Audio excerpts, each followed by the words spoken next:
विष में किया थे कर घर पाप, जिसके कारण मिली बाणों की सया।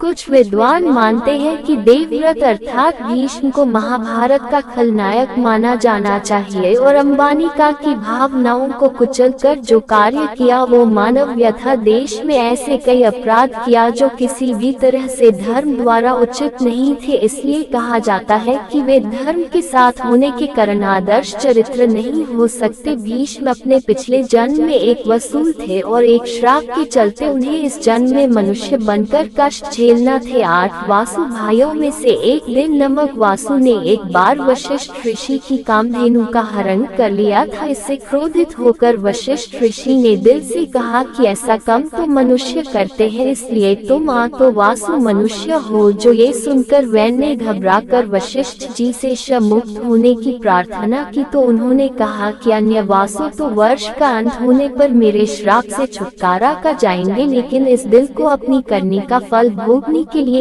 एक जान तक मनुष्य बनकर पीड़ा भोगनी होगी। यही देव बाद में गंगा की कोख से देवव्रत के रूप में जन्म। यही देवव्रत आगे चलकर पितामह भीष्म कहलाए। एक बार भीष्म के पिता शांतनु सत्यवती के रूप और सौंदर्य से मुगल होकर उससे प्रेम करने लगे थे और वह उससे विवाह करना चाहते थे, लेकिन सत्यवती ने उनके समक्ष ऐसी शर्त रख दी थी जिसे कि वे पूर्ण नहीं कर सकते थे। इसके कारण वे दुखी और उदास रहते थे। जब भीष्म को इसका कारण पता चला तो उन्होंने सत्यवती की अर्थ मानकर अपने पिता शांतनु का विवाह सत्यवती से करवा दिया था। सत्यवती के कारण ही भीष्म को आजीवन ब्रह्मचारी रहने की कसम खानी पड़ी थी। कसम खाने के बाद उन्होंने हस्तिनापुर की गाड़ी पर कुरुवंश का शासन बरकरार रखने के लिए कई तरह के घर पाप किया थे। पहले पाप सत्यवती के खाने पर ही भीष्म ने काशी नरेश की 3 पुत्री एवं बालिका और अंबिका का अपहरण किया था। बाद में अम्बा को छोड़कर सत्यवती के पुत्र विचित्रवीर्य से अंबालिका और अंबिका का विवाह कर दिया था। दूसरा पाप गांधारी और उनके पिता सुबल की इच्छा के विरुद्ध भीष्म ने धृतराष्ट्र का विवाह गांधारी से करवाया था। माना जाता है कि इसलिए गांधारी ने भी अपनी आंखों पर पट्टी बंद ली थी। आखिर अंत में जलकर खुद के प्राणों का अंत करना पड़ा। संगीत निर्वस्त्र किया जा रहा था तो भीष्म चुप बैठे थे। विष में जानबूझकर दुर्योधन और शकुनी के अनैतिक और छलपूर्ण खेल को चलने दिया पर भीष्म जब मृत्यु का सामना कर रहे थे तब भीष्म ने द्रौपदी से इसके लिए एक क्षमा भी मांगी थी। चौथ पाप जब कौरवों की सी जीत रही थी, ऐसे में भीष्म नयन वक्त पर पांडवों को अपनी मृत्यु का राज बताकर कौरवों के साथ धोखा किया था। ऐश ने सरसिया पर लेते हुए श्री कृष्ण से पूछा कि यह मधुसूदन मेरे ये कौन से कर्मों का फल है जो मुझे बालों की शयन मिली। तब श्री कृष्ण ने कहा, पितामह आपने अपने पिछले जन्म में जब एक राजकुमार थे तब आप एक दिन शिकार करने थे। उसी वक्त एक नमक जीव एक वृक्ष से नीचे गिरकर आपके घोड़े के अग्रभाग पर बैठा था। आपने उसे वन से उठाकर पीठ के पीछे फेंक दिया था। उसे समय वह वीर्य के पर जाकर गिरा और मीडिया के कांटे उसकी पीठ में दास गए। तरकुंता जितना निकालने की कोशिश करता उतना ही कांटे उसकी पीठ में चुभ जाते और इस प्रकार करके 18 दिन तक जीवित रहा और ईश्वर से यही प्रार्थना करता रहा कि है युवराज जी तरह से मैं तड़प तड़प कर मृत्यु को प्राप्त हो रहा हूँ, ठीक इसी प्रकार तुम भी तड़प तड़प कर मृत्यु को प्राप्त होंगे। अपने अगले और पिछले जन्म में भीष्म द्वारा इतने पाप करने के बाद भी भीष्म को किसी भी तरह से खलनायक नहीं माना जा सकता, क्योंकि भीष्म ने जो भी किया वो हस्तिनापुर के सिंहासन की रक्षा और कुरुवंश को बचाने के लिए किया था। तो फिर महाभारत का सबसे बड़ा खलनायक कौन था, ये जानने के लिए हमारी आने वाली अगली कहानी अवश्य सुनिए। दोस्तों, यही थी आज की कहानी। वीडियो को एक लाइक करके अपने अमूल्य कमेंट भी करें ताकि हम इसी तरह सनातन संस्कृति का प्रसार करते रहे। धन्यवाद।